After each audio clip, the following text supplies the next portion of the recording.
angkutan belum dibayar. Terus yang ketiga, batu-batu yang tumpuk belum dibayar. Terus yang ketiga, bela kayu di sentor, pakai sentor bela kayu belum dibayar. Sampai bangunan sudah jadi, di luar sudah jadi, tapi dalam kamar belum jadi.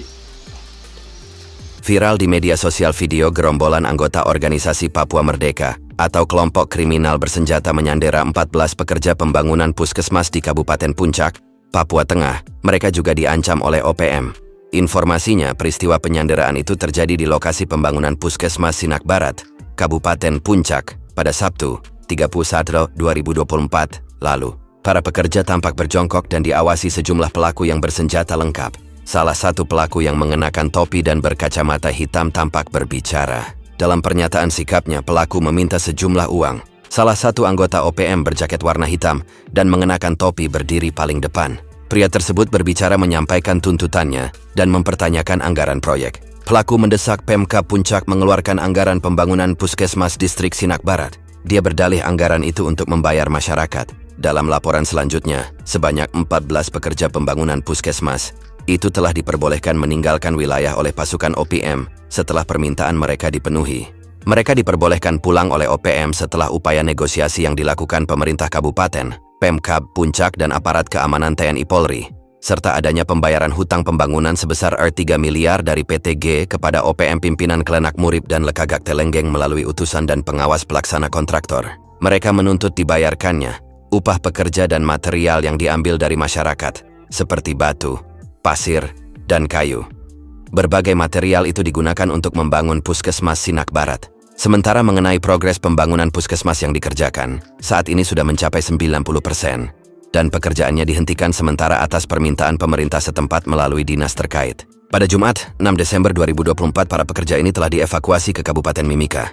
Kabar terbaru, Satuan Tugas Satgas Yonif 519 BY Angkatan Darat menembak mati satu anggota kelompok kriminal bersenjata, KKB, yang dikenal dengan nama Julius Sani.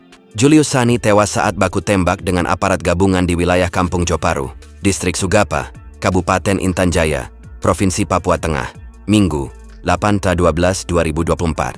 Kabid Humas Polda Papua, Kombes Ignatius Beni Adi Prabowo menginformasikan bahwa kontak tembak berlangsung di Kampung Joparu pada Minggu, 8/12/2024. Sebelum terjadi baku tembak, tim TNI melakukan penyisiran di sekitar lokasi yang dilaporkan terjadi kontak. Setelah dilakukan penyisiran, tim Satgas menemukan seorang yang diduga anggota kelompok kriminal bersenjata sudah dalam keadaan meninggal dunia. Lanjut Beni dalam keterangannya. Beni mengungkapkan kontak tembak terjadi sekitar pukul 10.55 hingga 11.35 WIT. Sementara, Kapolres Intan Jaya, Kompol Subekti Wibowo, menjelaskan bahwa jasad pelaku telah dievakuasi dan dibawa ke Poskotis Satgas 509 BY Mamba. Kata dia, jenazah Julius Sani telah diserahkan kepada pihak keluarga dan pemerintah pada Senin, 9/12/2024, di Rumah Sakit Umum Daerah RSUD Intan Jaya. Kompol Subekti Wibowo menjelaskan, awalnya sekitar pukul 10.25 WIT dari pos pantau PTA Kelelawar 3, terpantau 3 orang yang mengintai di sekitar pos Holomama. Prajurit TNI yang mengetahui hal itu langsung meresponnya. Letda Inf Satrio Andiguna kemudian memerintahkan Praka Akmal untuk melakukan tembakan peringatan sebanyak 3 kali, yang membuat ketiga orang tersebut melarikan diri. Letda Inf Satrio Andiguna melaksanakan penyisiran ke lokasi tersebut. Namun, tim yang melakukan penyisiran mendapatkan tembakan dari KKB, sehingga terjadi kontak tembak antara tim Birman 1 dengan kelompok kriminal bersenjata, ujar dia.